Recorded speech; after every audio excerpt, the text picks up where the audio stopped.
Yeah, I'm here with Scott Knowles, who's been the spokesperson for the effigy burning today that happened in response to the Vancouver oil spill.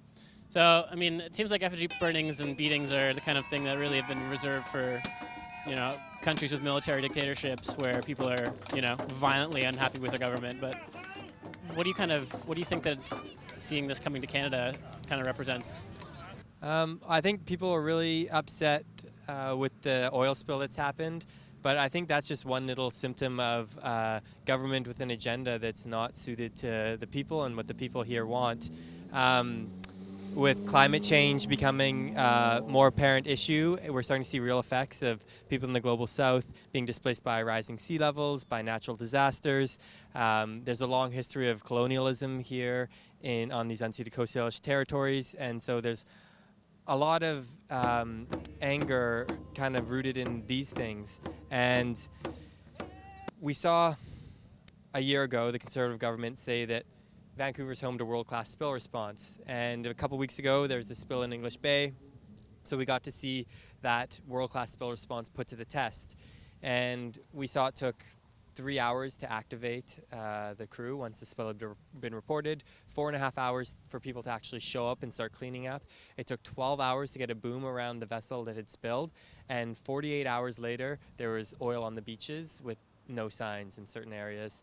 And that's just not acceptable. And with the current federal agenda, they want to see an increase in tanker traffic, particularly oil tankers, which come with a much higher risk than this grain tanker, which we saw leak.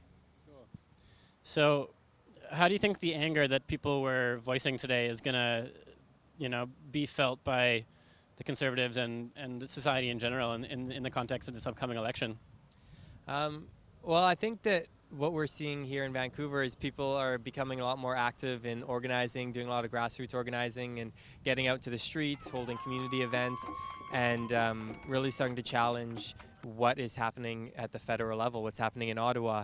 I think in the coming election, or in the build-up to it, we are going to see a lot more events like this and others. I think there'll be a wide range of people trying different things to ensure that Stephen Harper doesn't get elected again.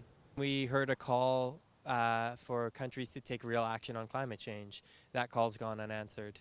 And here in Canada, particularly where we are in BC, there's opportunity to listen to that call and to take some action and try and reduce emissions and what the impact climate change is going to have on communities that feel things a lot harder than we do.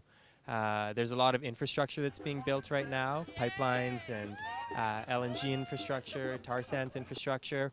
And once that infrastructure is built, I mean, the project lives are at least 30 years.